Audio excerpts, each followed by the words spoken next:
요셉을 먼저 애굽으로 보내셨습니다. 왜냐하면 당신의 그 구원 계획이 있었거든요. 계획하셨고 당신의 뜻대로 그것을 신실하게 이행해 가시는 분, 그분이 하나님이십니다.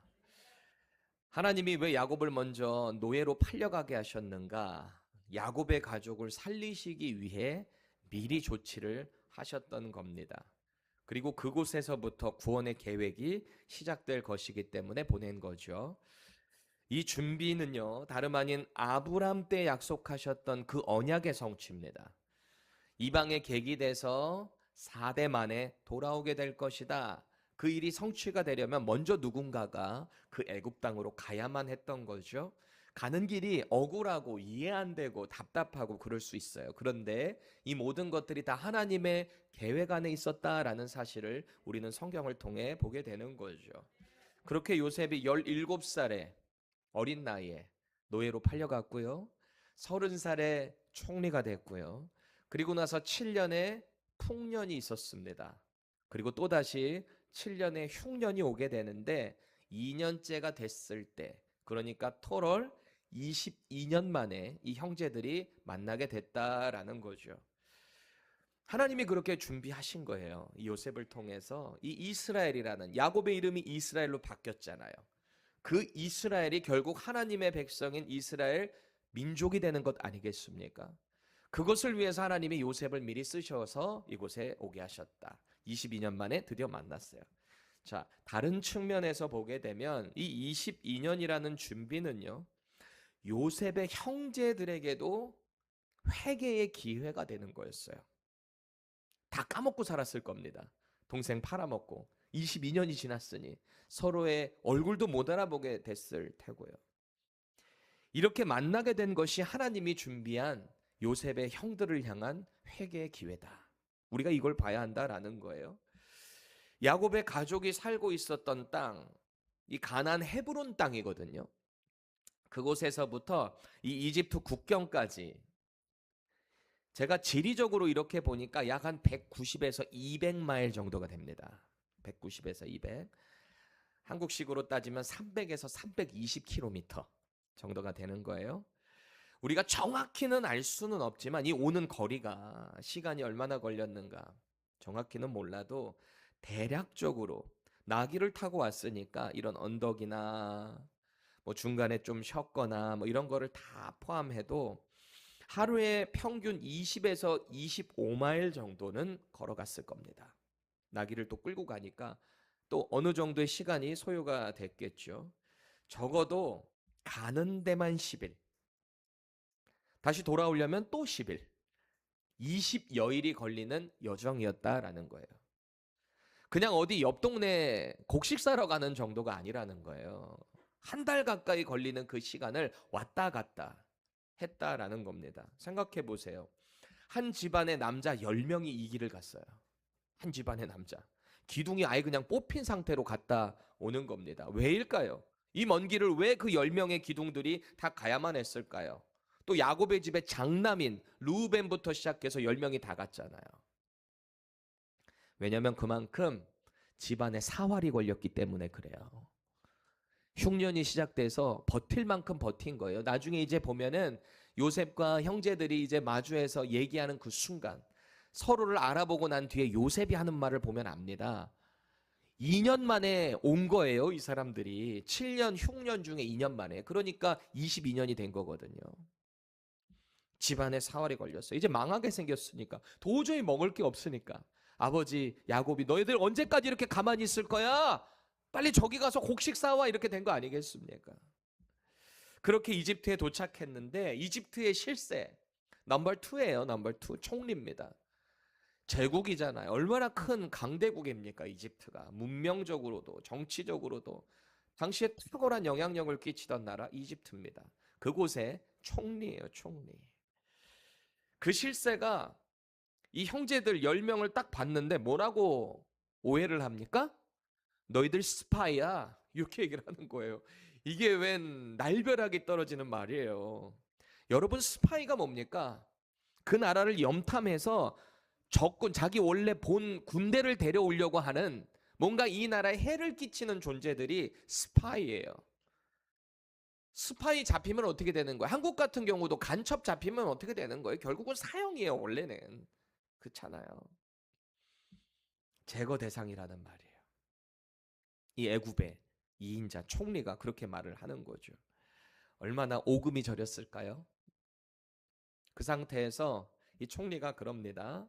시므온을 인질로 잡고 너희들 9명이 다 가가지고 너네 필요한 거 빨리 음식 다 하고 너네가 말한 대로 너네가 한 아버지 아들이라고 했으니까 그 집에 남아있는 그 막내 동생 누군지는 모르지만 데리고 와.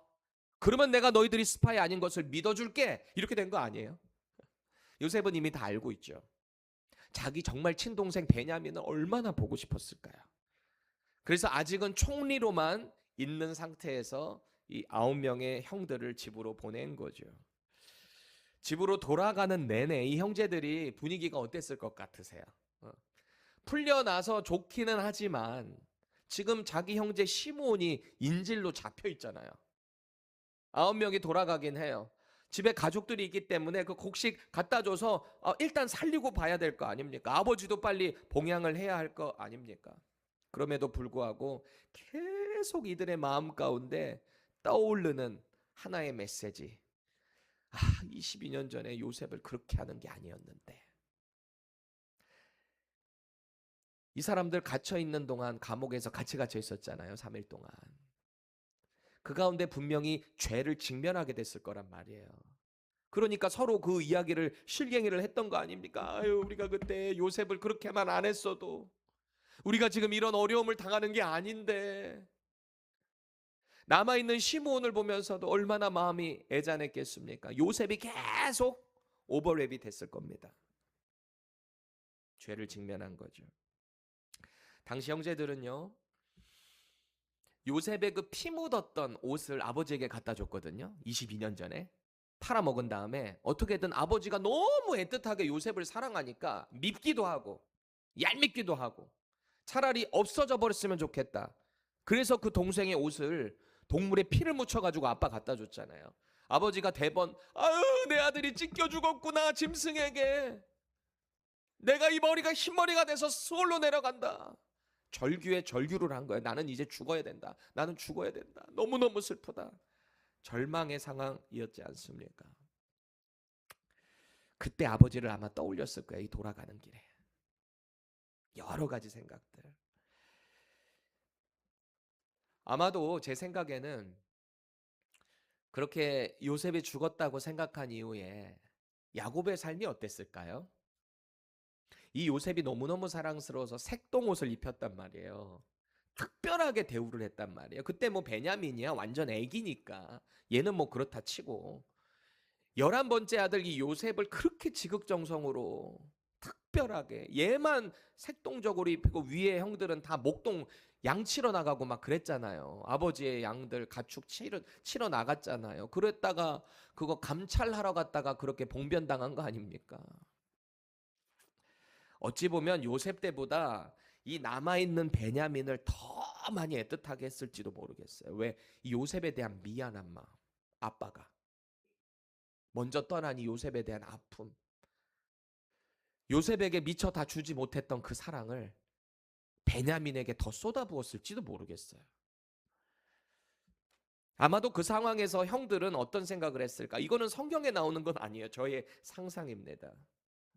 요셉 때만큼 베냐민을 시기하지는 않았을 것 같아요. 왜냐하면 아빠가 너무 힘들어하는 걸 보기 때문에. 자기네들이 또 잘못을 했잖아요. 죽였다고 생각을 했을 거 아니겠습니까? 22년이 지났으면은 흉년이 왔을 때 적어도 베냐민이 나이가 몇 살쯤 됐을까요? 그때는 갓난아기였다가 22년 지났으니까 적어도 20대 초중반은 됐을 거 아니에요. 그러면 베냐민이 집에 남아있는다고 할 때 형들이 한마디 할 법해요. 아, 왜 베냐민만 남아있어요? 우리 같이 가야죠. 아, 아버지 너무하시네. 해도 너무하시네. 이럴 수도 있잖아요. 그런데 아버지가 너희들 이집트 가서 곡식 사와 그랬을 때 아무 말도 하지 않아요. 물론 당시에는 아버지의 이 집안에서의 이 권세가 아주 대단합니다. 그래서 순종할 수밖에 없었겠지만 우리가 좀 한번 요 정도는 상상해 볼 수 있는 거죠. 요셉에 대한 죄책감이랄까요? 베냐민을 향한 형들이 그래 이렇게 하지 않았을까? 야곱에게 이 자기가 정말 사랑해서 결혼하려고 했던 라헬의 아들이 딱 두 명이잖아요. 요셉하고 베냐민. 요 베냐민 나타가 베노니 이러면서 죽었거든요. 라헬이. 베노니가 슬픔, 고통이란 뜻이에요, 원래. 근데 야곱이 그 이름을 베노니라고 하지 않고 베냐민이라고 바꿨단 말이에요. 기쁨의 이름으로 바꿔줬단 말이에요. 축복의 이름으로 말이죠. 그러니 그 베냐민에 대한 애착이 있어서 얘만큼은 내가 이룰 수 없다. 집에 뒀던 거죠. 질투할 법도 한데 불평을 쏟을 법도 한데 이제 그런 일은 집에 없습니다. 그냥 그러려니 하고 떠난 거죠. 제 생각에 아마 이 베냐민을 좀 더 애틋하게 대해줬을지도 모르겠어요. 왜일까요? 일말의 양심이랄까요? 우리도 괜히 잘못하고 나면 사람들한테 더 잘해주고 그럴 때 있잖아요. 누가 그러대요. 한국에서 밖에서 나쁜 짓 하고 온 남편들이 집에 오면 아내한테 그렇게 잘한대요. 죄책감이 생겨가지고.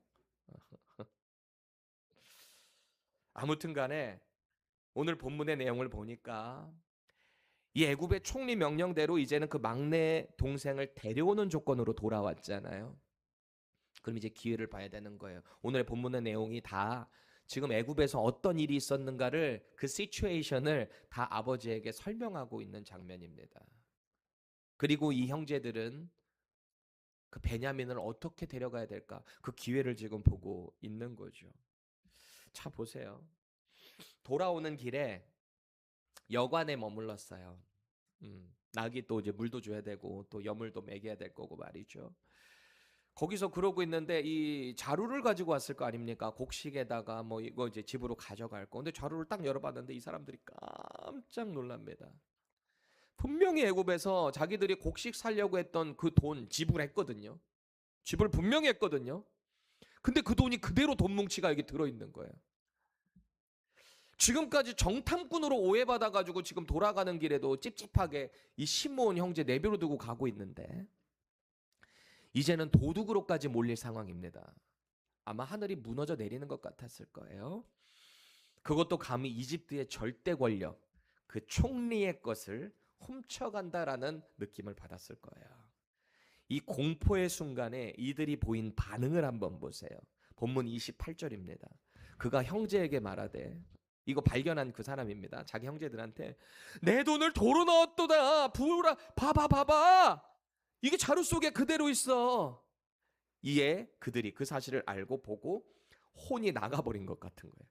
왜? 그만큼 무서웠다는 얘기예요. 지금 거기 막 3일 갇혀 있다가 벌벌 떠다가 죽기 직전에 살아나왔는데 지금 도둑으로까지 몰리는 상황이니 혼이 나죠. 떨 수밖에 없죠. 서로 돌아보면서 말합니다. 뭐라고 말해요? 하나님이 어찌하여 이런 일을 우리에게 행하셨는가? 하나님을 찾는 거예요.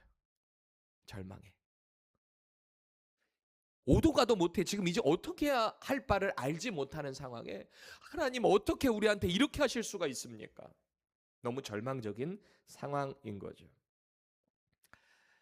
형들의 입장에서 생각할 때 아니 뭐 아버지가 안 보내줄 거는 분명히 알아요. 그리고 어떻게든 실갱이해서 데리고 가기는 해야 될 텐데 설사 데려간다고 해도 지금 도둑으로 몰리면은 이 베냐민 자기들뿐만 아니라 이 베냐민까지 못 돌아가게 생긴 거예요. 그래서 그게 너무 절망적이었다라는 겁니다. 전혀 예상할 수 없었던 인생의 문제들이 하나하나 뻥 터지는 거예요. 절망적이죠. 소위 말하는 멘탈 붕괴, 멘붕이 온 겁니다.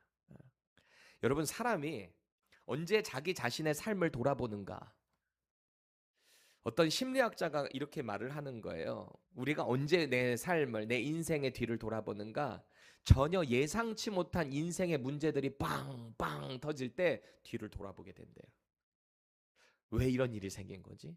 내가 어쩌다가 이렇게 된 거지? 이렇게 돌아본다는 거. 예를 들면 건강했던 사람이 건강검진을 받았는데 아주 심한 병에 걸렸다. 그럼 뒤를 돌아보는 거예요. 내가 어쩌다 이렇게 살았지. 그렇죠? 잘 다니던 직장에서 실직됐을 때 그때 또 뒤를 돌아봅니다.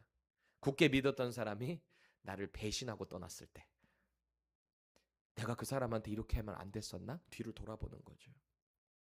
혹은 사랑하는 가족을 먼저 떠나보낼 때, 그 사람과의 여러 가지 추억, 사랑, 연민, 애틋함, 안타까움, 그런 걸 돌아보게 되는 것 아니겠습니까?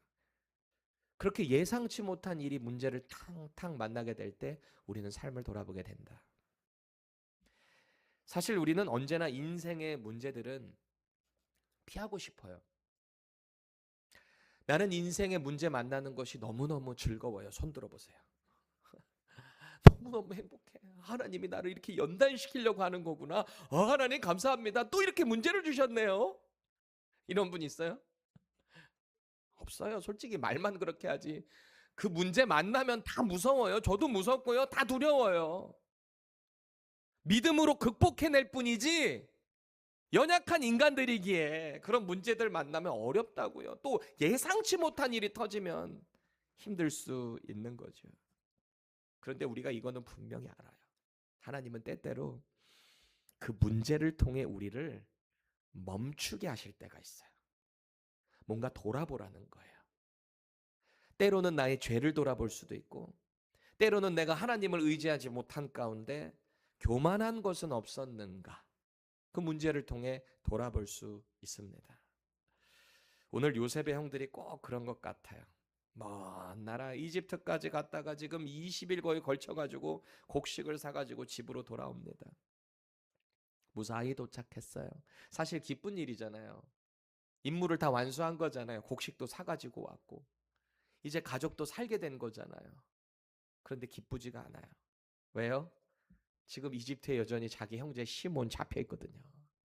그리고 자기들 다시 돌아가야 되거든요. 베냐민 데리고. 근데 이게 보통 일이 아버지가 안 보내줄 거 뻔히 알거든요. 그래도 어쩔 수 없이 아버지에게 애굽에서 있었던 일들, 그리고 앞으로 펼쳐질 일들을 오늘 쫙 설명을 하는 거죠. 오늘 이 형제들이 이 애굽의 총리를 어떻게 인식하고 있었는가, 이것에 우리가 주목할 필요가 있습니다. 완전 공포의 공포가 완전 사로잡혀 있는 것 같아요. 30절 우리 같이 한번 읽어볼까요? 시작. 그 땅의 주인인 그 사람이 엄하게 우리에게 말씀하고 우리를 그 땅에 대한 정탐꾼으로 여기기로. 아멘. 여기 보니까 이 형제들이 아버지한테 그 땅의 총리를 뭐라고 설명하고 있어요? 그 땅의 주인이래요. 주인. 그 땅의 주인. 절대 권력. 보통 우리가 인식하기는 이집트의 주인은 누구라고 봐야 돼요? 네, 파라오로 봐야 돼요. Pharaoh. 맞아요. 근데 이 형제들이 얼마나 그 총리한테 압도가 됐는지 그 총리가 그 땅의 주인이라는 거예요. 그 정도로 어마어마한 권력자로 인식하고 있다라는 겁니다. 이 말을 듣고 있었던 야곱의 마음에도 분명히 불길한 생각이 들었을 겁니다. 상황 설명을 하나하나씩 듣고 있다가 야곱이 또다시 오늘 절규를 하고 있습니다. 22년 전에 그 요셉을 잃었을 때 악몽이 또다시 재현되는 것 같은 거예요. 이제 아들들이 정탐꾼으로 몰린 것도 모자라서 도둑으로 몰리게 생겼습니다. 왜? 그거 보고 아버지도 깜짝 놀랐거든요. 두려워 떨었거든요. 그 돈 뭉치를 보고. 딱 이제 앞으로 펼쳐질 일이 안 봐도 비디오인 거예요. 쫙 펼쳐지는 거예요. 여기 상황을 보니까 요셉은 22년 전에 이미 잃었고, 아버지가 하는 말이 지금 시몬도 잃었고 이제 베냐민까지 잃게 되게 생겼네, 이렇게 인식을 한 겁니다. 36절 보세요. 그들의 아버지 야곱이 그들에게 이르되 너희가 나에게 내 자식들을 잃게 하도다. 요셉도 없어졌고 시몬도 없어졌거늘 베냐민을 또 빼앗아 가고자 하니 이는 다 나를 해롭게 함이로다. 지금 아들들을 향해서 그냥 분노를 쏟아놓고 있는 거예요. 절규하고 있는 겁니다. 이 아빠의 심정인 거죠. 근데 참 희한해요. 여기들도 다 아들들인데 참 야곱도 너무하기는 했어. 얼마나 상처들이 됐을까. 그렇죠? 이 말을 듣고 있었던 장남 르우벤이요, 자기의 말을 하는 거죠. 아버지, 제가 데리고 갔다 올게요. 만약에 제가 그 베냐민 못 데리고 오면 제 아들들 죽이세요. 얼마나 간절하니 장남의 마음이겠어요. 우리 큰아들 장남이 저한테 어느 날 그런 얘기를 해요. 자꾸 막 장남 이러면서 막 책임을 전가하는 것 같으니까 지가 어느 날은 억울했는지 저한테 그래요. 아빠, 이거는 아빠한테 대들려고 하는 건 아닌데요. 아빠는 솔직히 장남의 마음 모르잖아요. 아빠는 둘째잖아요. 엄마도 둘째잖아요. 그러는 거예요. 근데 제가 듣다 보니까 이 할 말이 없더라고. 그럴 수 있겠네. 그래, 내가 너의 그 마음은 모를 수 있겠구나. 장남의 마음은. 지금 이 르우벤 보세요.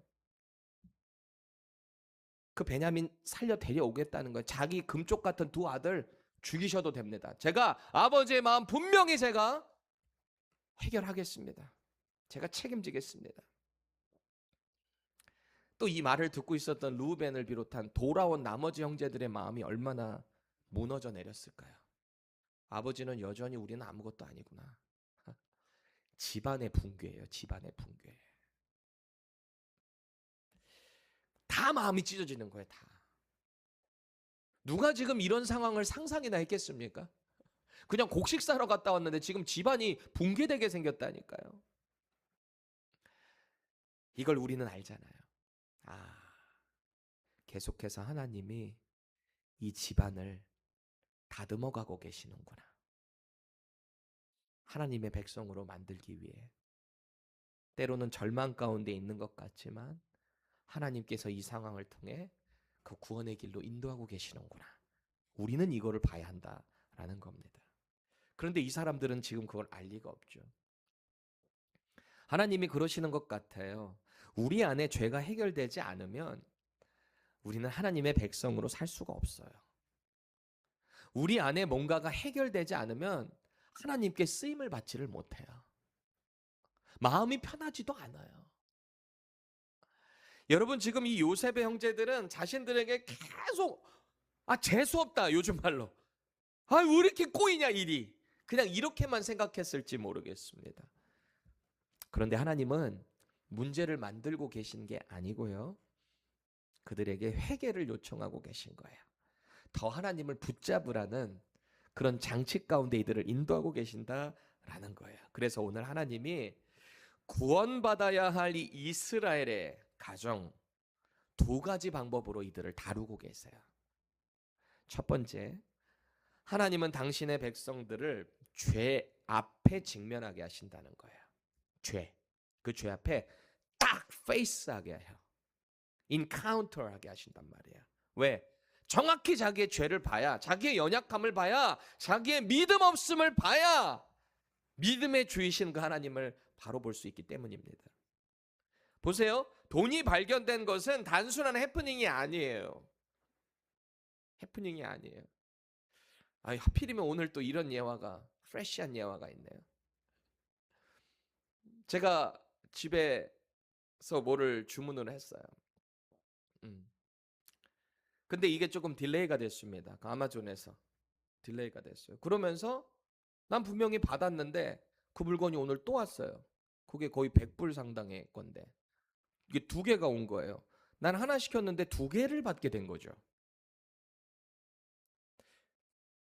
오는 길에 우리 큰아들이 그럽니다. 아이씨 이러는데 이것 좀 얘기하자.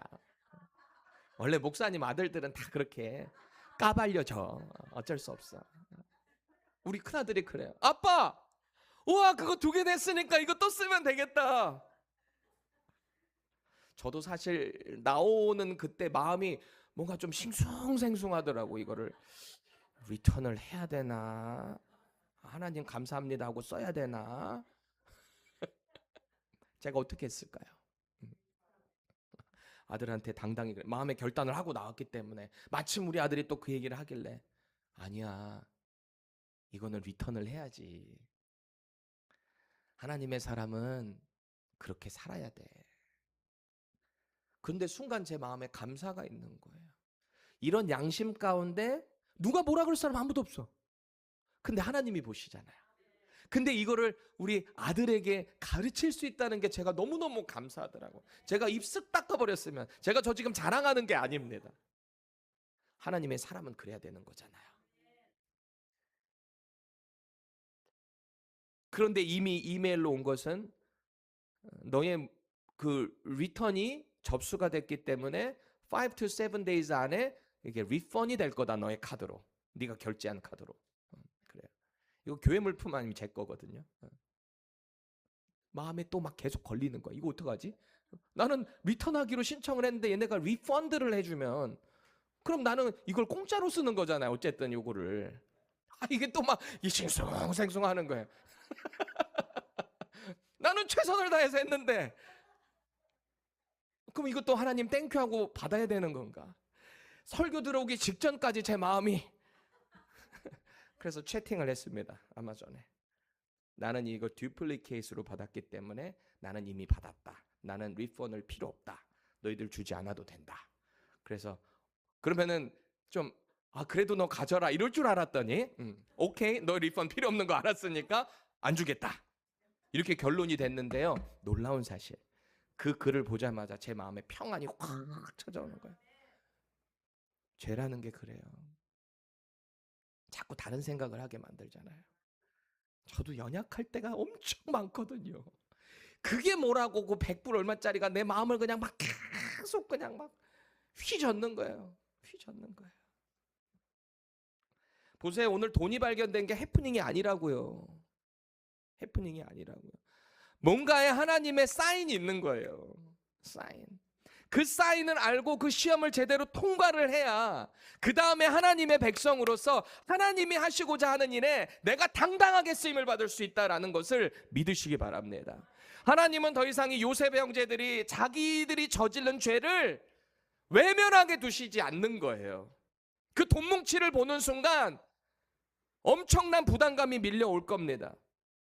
동시에 자기들이 22년 전에 지었던 그 죄, 그놈의 돈 벌겠다고 이 미우니까 팔아 넘겨버린 거잖아요. 요셉 동생을. 그래, 니들이 사랑하는 그 돈 네가 직접 봐라, 직면해라, 이게 얼마나 무서운 죄인지를 알아라 라는 메시지가 들어있지 않을까요? 하나님의 계획대로 형제들이 아까 그랬잖아요. 이 동물치 보자마자 뭐라고 말해요? 하나님이 어떻게 우리에게 이런 일을 행하실 수 있는가? 왜긴요? 죄 직면하라고, 돌아보라고. 지난 22년 동안 침묵했던 그 죄가 이제 하나님의 손길 앞에서 흔들리기 시작하는 거예요. 이제 반응하기 시작하는 거예요. 여러분, 하나님은 우리의 죄를 정죄하시기 위해 죄를 드러내는 게 아니에요. 물론 정죄를 하세요. 그거 죄다라고 알려주세요. 그런데 거기서 끝나는 게 아니잖아요. 심판의 목적이 뭡니까? 징계의 목적이 뭡니까? 회복하라고, 돌이키라고, 나와 관계 다시 회복하자고. 그게 하나님의 징계의 목적이라는 사실을 믿으시기 바랍니다. 두 번째, 하나님은 지금 이들에게 어떻게 일하고 계시는가? 우리가 붙든 것보다 하나님을 더 붙들게 하시는 거예요. 지금 계속 예상치 못한 문제들이 터지고 있죠. 이런 문제가 직면될 때마다 우리 어떻게 해야 되나? 절망, 절규. 그런데 이 하나님의 작업에 있어서 지금 또 다른 핵심 인물은 누구냐면 야곱이에요. 하나님은 야곱을 만지시는 거예요. 지금 또 형제들은 회개해야 돼요. 요셉에 대한 그 죄를 회개해야 돼요. 근데 또 하나님은 누구를 만지시는가? 야곱이요. 이스라엘로 이름을 바꿔준 그 인물이에요. 22년 전에 아들 잃었죠. 요셉 잃었죠. 그리고 지금은 애굽에 잡혀있는 시므온도 이미 잃었다라고 극단적인 판단을 해버려요. 이미 잃었다는 거예요. 우리가 화가 나면 말을 막 쏟아붓잖아요. 내 요셉도 잃었는데, 시므온도 잃었는데, 니네 이제 베냐민까지 나에게서 뺏어갈 작정이냐? 너희들은 도대체 뭐하는 애들이야? 그러다 보니까 이 사랑하는 라헬이 낳은 두 아들 중에 하나 남은 그 베냐민이 얼마나 더 끔찍하게 여겨졌겠어요. 얘만큼은 내가 절대 잃을 수 없다, 그 생각을 하는 거죠.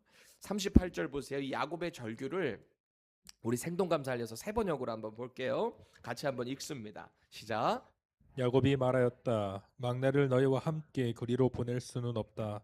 그 아이의 형은 죽고 그 아이만 홀로 남았는데 그 아이가 너희와 같이 갔다가 또 무슨 변을 당하기라도 하면 어찌하겠느냐.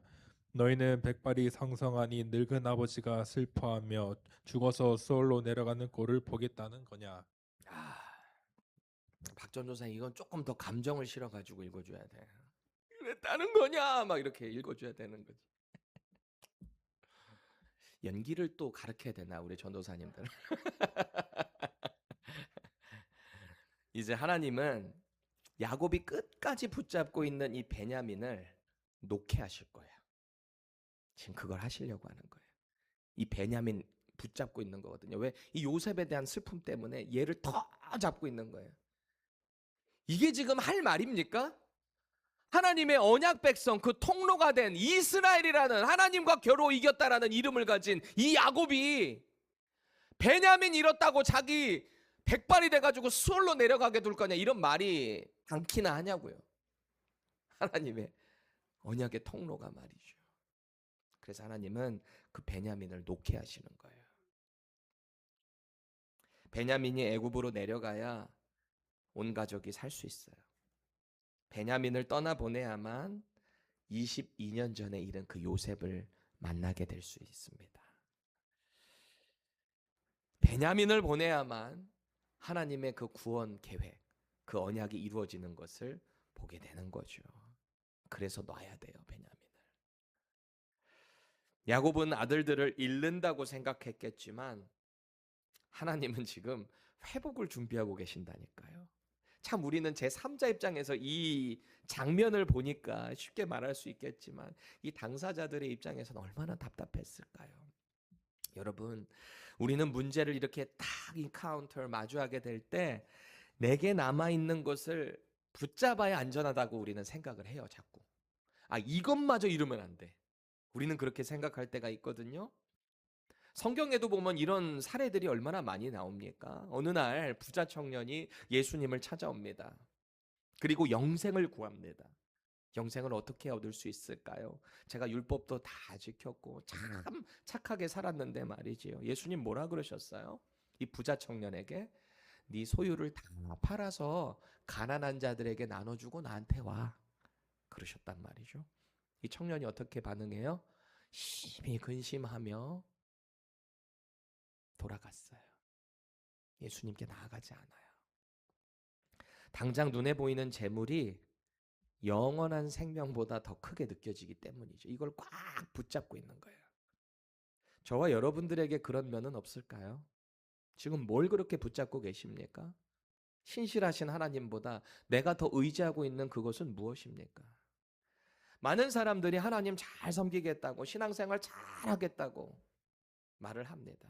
그런데 어느 순간 신앙생활 잘하다가 재정적으로 어려워지면, 뭔가 타이트해지면 가장 먼저 끊는 게 뭐예요? 뭐예요? 헌금.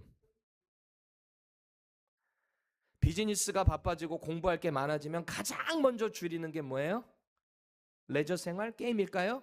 아니에요. 교회 생활부터 줄여요. 왜일까요? 언제나 우리가 신앙생활에서 하나님이 최우선이 돼야 되는데 언제나 하나님은 마이너야. 그냥 내가 이거 생활하는 거 다 하다가 뭔가 좀 시간 남으면 하는 것처럼 착각하는 사람들이 너무너무 많다라는 거예요. 하나님의 인도하심이 분명하게 보이는데 지금까지 내가 해온 거, 내가 지금 가지고 있는 거, 붙잡고 있는 거 포기 못하는 게 뭘까요? 내가 생각한 그 계획만 붙잡고 있어. 분명히 하나님이 내게 뭔가의 길을 인도하시고 열고 계시는데 진지하게 점검해야 합니다. 하나님은 그러시는 거예요. 내가 붙잡고 있는 그것을 내려놓고 이걸 놔야 하나님을 붙잡을 수 있는 거거든요. 근데 사실 이것도 우리가 붙잡는 게 아니라 하나님이 우리를 이미 붙잡고 계시는 거예요. 왜 어린아이들 그거 있잖아요. 체크아웃 하려고 갈 때 이 그로서리에서 막 이거 들고 와가지고 이거 사달라고 하잖아요. 그러면 얘가 이거 카운트 이걸 내려놔야 삑 해가지고 이걸 가질 수 있잖아요. 근데 애들은 그 이해를 못해. 내려놓으라 그러면 절대 안 내려놔. 그럼 못 사는 거지. 안 그렇습니까? 여러분 창세기 42장, 오늘 우리가 이 42장까지 쭉 살펴봤어요. 하나님의 구원 계획에 있어서 아직은 해피엔딩은 아니에요. 이스라엘의 집의 가정 스토리를 볼 때 뭔가 지금 위기에 순간에 있는 거 아니겠습니까? 문제가 막 점점 눈덩이처럼 불어나는 것 같아. 이놈의 집안은 되는 게 없는 것 같아. 요셉도 잃었고, 뭐 시몬도 잡혀 있고, 베냐민도 또 죽을 것 같고, 오해에 오해를 받아가지고 지금 그 나머지 보내고 나면은 야곱 혼자 이제 나머지 그 손주들하고 며느리들하고 어떻게 될지도 모르는 상황이에요. 흉년이에요. 지금 되는 게 하나도 없어. 이 집안에 완전히 망할 것 같아. 그런데 한 가지는 분명한 거예요. 집으로 돌아온 이 요셉의 형제들은 더 이상 소망 없다고 생각했을 거거든요. 아버지 역시 똑같죠. 베냐민 보내면 다 잃는다. 그런데 하나님은 가장 좋은 때를 향해서 한 걸음 한 걸음 이 집안을 인도하고 계신다는 겁니다. 이들은 지금 몰라요. 근데 우린 알잖아요. 그리고 하나님은 아시는 거죠. 우리 신앙생활도 마찬가지입니다. 신앙생활 열심히 하는데도 끊임없이 문제는 있을 수 있어요. 그때 하나님을 원망할 게 아니라 하나님 제가 뭘 해야 할까요? 아무리 기도를 해도 기도의 줄이 안 잡히거나 혹은 내가 바라고 소원하는 그 기도 제목이 답답하신가요? 이루어지지가 않는 것 같으신가요? 최후의 보루로 붙잡고 있는 그것만 붙잡고 있진 않나요? 요것도 붙잡고 있고 하나님께 기도하고 둘 중에 하나님이 아닌 것 같으면 이거 붙잡고 가려고 하는 혹시 뭔가 something 혹은 someone이 있지는 않으신가요? 점검하셔야 돼요. 우리 꼭 기억해야 해요. 우리의 믿음은 내가 뭔가를 이해하는 데서 시작되지 않는다고 했습니다. 우리 지난 주일에 말씀 나눴잖아요. 하나님은 지금도 신실하게 우리를 위해 일하고 계심을 믿으셔야 돼요. 문제보다 크신 하나님을 우리가 바라봐야만 기적이 일어나요. 우리가 믿음을 갖게 되는 것은 하나님의 말씀을 영의 눈으로 바로 바라보고 그 말씀에 내가 순종할 때 하나님의 능력을 경험한다 그랬잖아요. 그러니 그 능력을 경험을 하려면 일단 믿음을 가져야 되는 거죠. 하나님이 나를 인도하신다. 이 하나님의 능력, 그 기적이라는 것은 내가 원하는 기적이 아닐 수도 있어요. 내게 이루어지는 것이. 그런데 우리의 믿음이라는 것은 우리를 신기하게 바꿔가요. 우리의 믿음이 들어오잖아요. 우리가 하나님의 사람이 되었고 내가 하나님의 나라를 누리고 있고 그러면요. 내가 바라고 기도하는 그 뭔가가 그 누군가가 아니라 할지라도 그리 아니하실지라도의 신앙이 우리 가운데 팍 장착이 돼요. 그때 우리의 고백이 뭐예요? 그리 아니하실지라도 감사하고 하나님의 능력을 체험하며 이 땅에서 살아가는 거예요. 다른 사람들의 눈에 볼 때는 뭔가 달라진 게 하나도 없는 것 같아요. 아니 오히려 문제가 더 눈덩이처럼 커지는 것 같아요. 그런데 우리 안에 문제가 더 이상 내게 문제가 되지를 않는데 놀라운 기적의 삶을 살아가는 것 아니겠습니까? 혹시 지금 빨리 가도 시원찮은데 뭔가 멈춰져 있는 듯한 경험을 하고 계세요? 오늘 말씀을 의지하십시오. 하나님이 일하고 계심을 믿으세요. 믿으셔야 돼요. 만약 오늘 말씀 가운데 하나님께서 우리에게 뭔가를 내려놓기를 원하신다라는 마음이 느껴진다면 믿음으로 내려놓으십시오. 그건 하나님께서 우리에게 뭔가를 뺏기 위해서가 아니에요. 우리에게 더 많은 것을 부어주시기 위함입니다. 분명하게 영적으로든 육적으로든 더 좋은 것을 주시기 위한 하나님의 계획임을 믿으시기 바랍니다. 그렇게 당장 내 손에 있는 것보다 하나님의 능력에 오른팔을 탁 붙잡고 그 가운데 이끌려갈 때 우리는 하나님의 능력을 경험하게 되는 거죠. 우리가 꼭 그렇게 되기를 주님의 이름으로 축원합니다.